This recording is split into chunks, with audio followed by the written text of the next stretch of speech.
Salut à toutes et à tous, c'est Mécanico Electro. Aujourd'hui, on se retrouve enfin pour une nouvelle vidéo sur la Nissan Primera P10 1,6 litre, moteur gaz SDS, carburateur.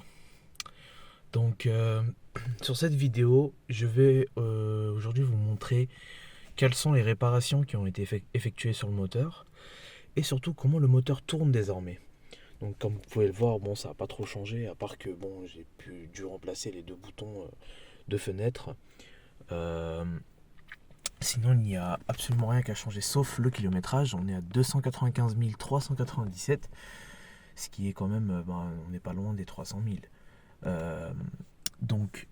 Ce qu'on a fait, c'est qu'en fait, le moteur souffrait d'un tendeur hydraulique de chaîne de distribution supérieure qui était endommagé.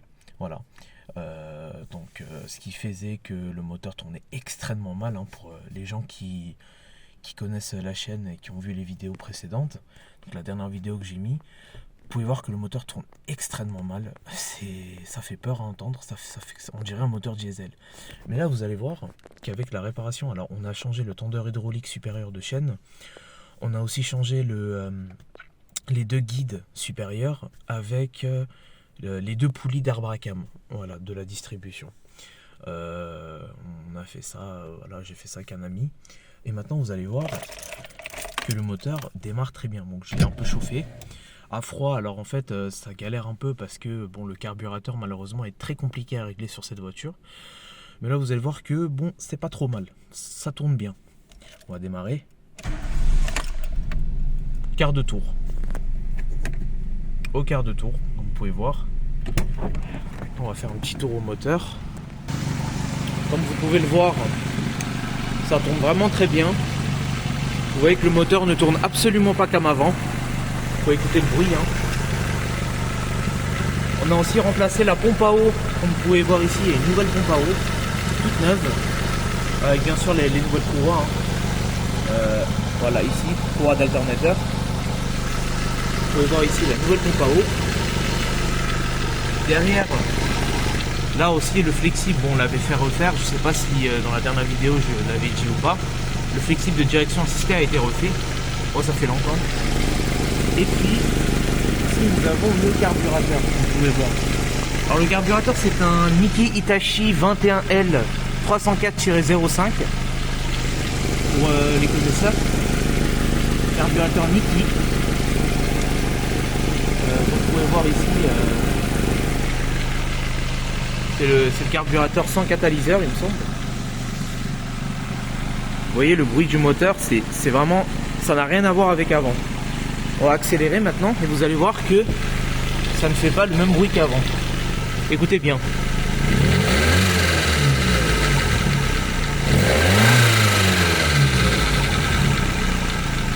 Voilà. Ça c'est excellent.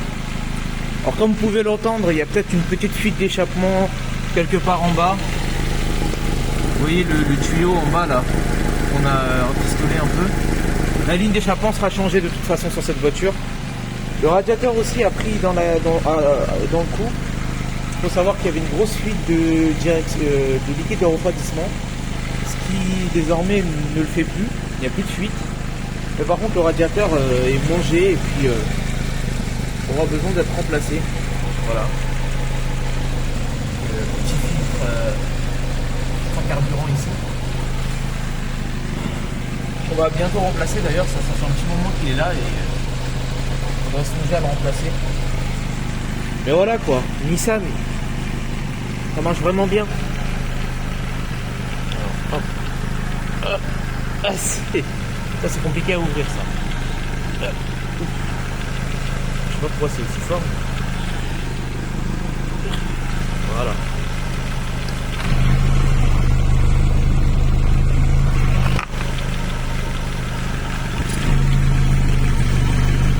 Ça sent beaucoup l'essence. Je sais pas, les connaisseurs en mécanique, qu'est-ce que ça veut dire quand ça sent l'essence là-dedans? Ça sent énormément l'essence. Des petites giclées d'huile, mais bon, ça je pense que c'est normal. L'allumeur est d'origine aussi. Il va pas tarder à être remplacé aussi pour des meilleures performances.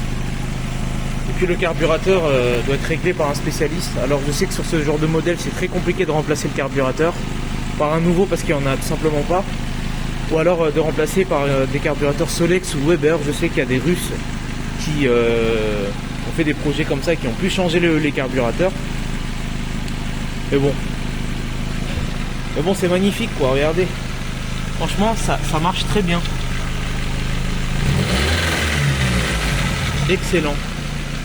Voilà. Donc la petite Nissan Primera se porte bien. Voilà, donc c'est juste en première, faut un peu doser l'accélération pour pas que ça cale.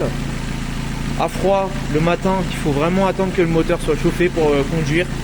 Et là, il faut la conduire avec soin. Vous voyez, il faut la bichonner, il faut vraiment y aller gentiment avec elle, tout en douceur. Faut pas forcer dessus, faut pas trop lui en demander non plus.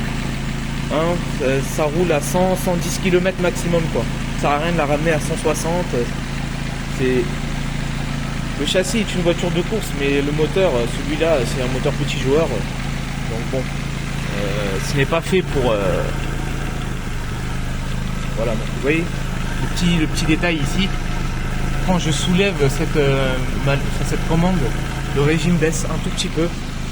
Ça, c'est les défauts du carburateur, malheureusement. On peut pas tout régler, mais bon. Voilà. J'espère que cette vidéo vous a plu. N'hésitez pas à me suivre pour d'autres projets sur cette Nissan Primera. Ça fait quand même presque 10 ans que je fais des vidéos sur cette voiture. La première vidéo date de 2016 et j'étais très jeune à ce moment-là. Donc là, ça fait plaisir d'avoir restauré la petite voiture qui appartient à mon père d'ailleurs. Voilà, vous le savez maintenant. La voiture n'est pas à moi mais à mon père.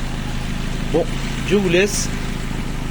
A plus pour de prochaines vidéos et franchement, une grande satisfaction que le moteur fonctionne.